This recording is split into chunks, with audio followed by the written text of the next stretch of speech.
노무현 전 대통령의 사위인 곽상원 더불어민주당 의원이 방송인 김어준 씨를 겨냥해 유튜브 권력이 정치 권력을 휘두르고 있다고 비판했습니다. 곽 의원은 자신의 소셜미디어를 통해 김어준 생각이 민주당 교리, 정당 기능마저 넘긴 집권여당이란 제목의 기사를 공유했습니다.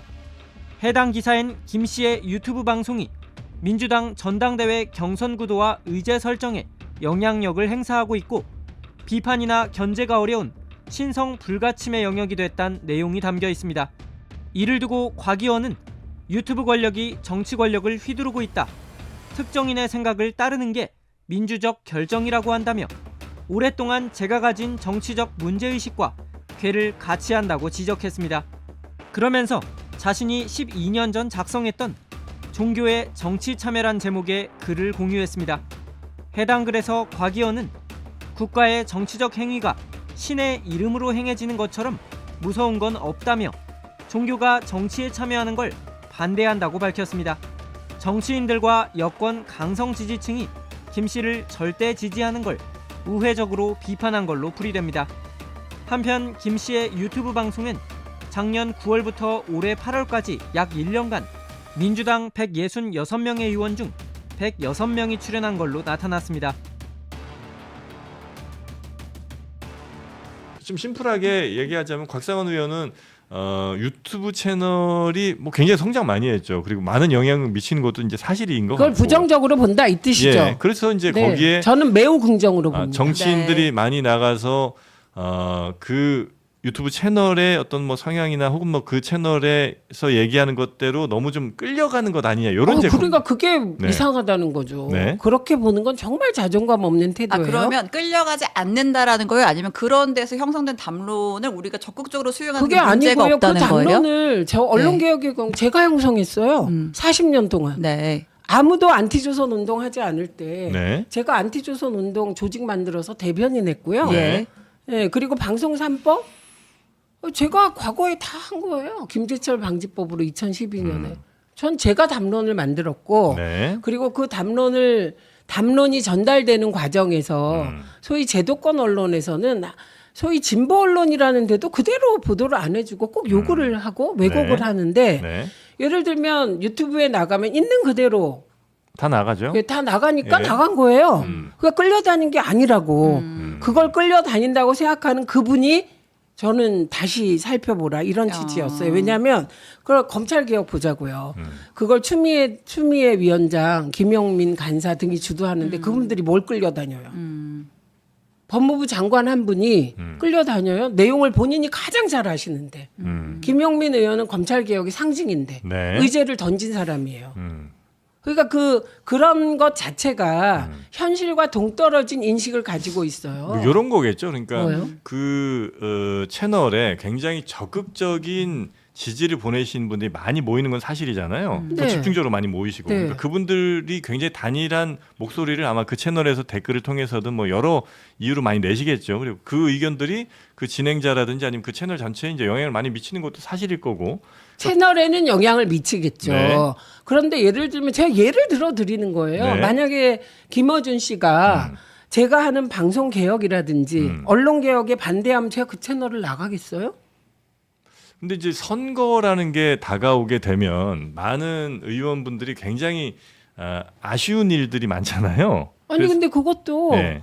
선거 때 별의별 짓을 다 해요, 의원들이. 그렇죠, 그렇죠. 예. 예, 그 자기를 알리려고. 예.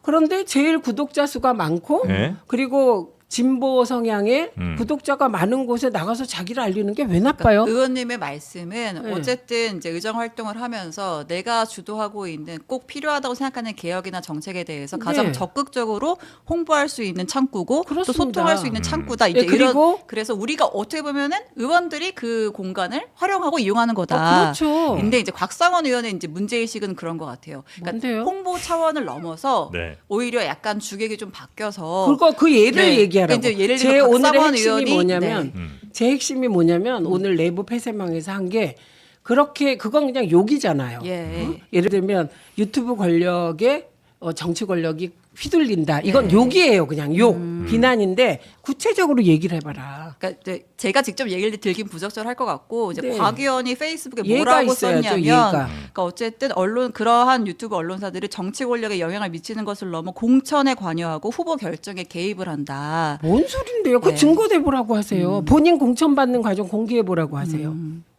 어떻게 두 분을 한 자리에 앉혀야 되나요? 그러니까 이제 뭐 아니요. 예를 들면 저희가 앞에서도 이제 브리핑 시간에도 나오고 했지만 이제 선거철이 되면 무슨 뭐 공천에 개입을 공천이 합니까? 이루어지는 과정에서 이제 뭐 뭐 유력한 영향력을 많이 주자들이 미친다겠죠. 나가서 그 네. 영향력을 뭐, 미치는 것도 네. 예를 들면 이현주 의원하고 네. 친명 핵심인 의원이 그 한 지역구에서 격돌했어요. 예. 친명 핵심 중에 핵심이에요. 네. 진짜 이 사람은. 그런데 이현주 의원이 이겨요. 왜 이길까요? 그때는 누가 개혁적으로 윤석열 정부와 잘 싸웠냐를 보고 네. 당원 50%가 판단한 거예요. 지역민 50%와. 제 경우도 찐명 중에 찐명이 나왔다. 그래갖고 소위 종편이랑 보수 언론이 저 저격하느라고 네. 그 사람 막 키웠어요. 제가요 어마어마하게 이겼어요. 그 사람은 찐명이에요. 네. 그러니까 그 사람이 찐명이라고 아무리 언론에 나가도 오랫동안 저를 거의 10년 이상 지켜본 당원이나 지지자들이 판단하시는 거지. 네. 이런 그런 발상 자체는 당원과 지지자들의 집단 지성을 인정 안 하는 것이다라고 네. 저는 생각합니다. 알겠습니다. 그렇지 않으세요? 저보다 훨씬 똑똑하세요.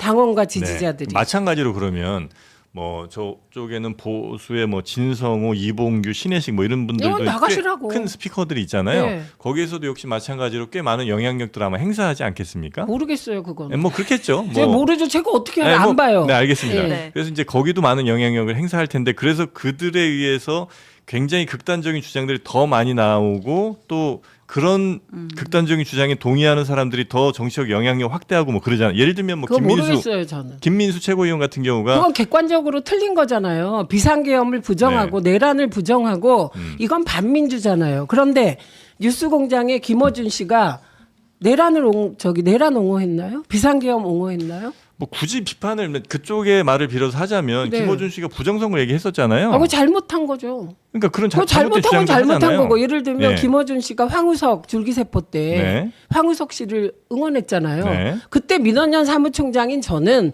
PD수첩을 응원했습니다. 네. PD수첩 힘내라고. 네. 예, 그리고 PD수첩으로 정말 그때 위험할 뻔한 어린이가 살아난 거잖아요. 네. 시술을 했으면 걔는 가짜 줄기세포 시술한 거라 그렇게 했습니다. 그러니까 이제 그렇게 잘못하는 것들도 있고, 근데 그 잘못을 명확하게 하기 어려운 예를 들면 보수의 극단적인 목소리들도 있잖아요. 그러니까 꼭 그거는 계엄 보수가 알아서 할 일이고 저는 그걸 안 봐서 모르겠어요. 그런 상황 자체를 아마 네. 곽상원 의원은 이렇게 양극단으로 점점 갈라지는 것도 아마 걱정을 좀 그게 하시는 것 같고. 몰가치적이면 안 되죠. 네. 몰가치적이라고요. 예를 들면 김어준 씨가 내란을 옹호했다면 저는 김어준 씨를 비판했을 거예요. 당연히 그럴 일은 없겠죠. 아니 네. 예를 들면 네. 그리고 부정선거를 주장했다. 그래서 민주당이 그 부정선거 가지고 거리로 나갔나요? 그냥 하나의 주장이 있구나 이 정도였지. 네. 당 전체가 그 부정선거 이러지 않았어요. 승복했어요. 이재명 대통령도 승복하고 문재인 대통령도 그때 승복하셨어요. 네. 근데 뭘 휘둘린다는 거냐고요. 그러니까 그 말을 쓰는 것 자체가 현실과 맞지 않는다고 저는 주장하는 거예요.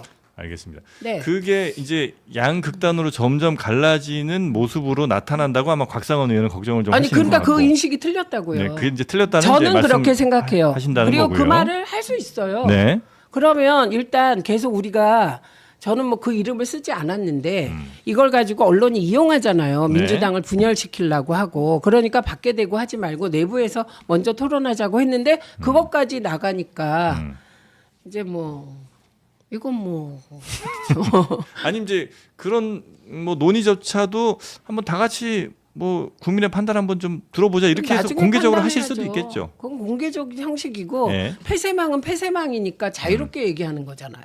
조금 더 자유롭게 폐쇄망이라서. 편하게 얘기할 수 예, 있는 그거 곳이니까. 인정하시죠? 뭐 그렇겠죠. 예. 그런데 네. 그거를 그럼 나 싫다. 이렇게 하지 아무 거 없이 누가 나갔는지 너무 너무 정광석화예요. 저는 그걸 네. 이용할 수가 없어. 그럼 그 태도 네. 그게 누군지 몰라요. 네. 그 해당 언론 제도 언론을 이용해서 이렇게 하는 그 태도는 어떻게 얘기해야 돼요? 옳은 거예요?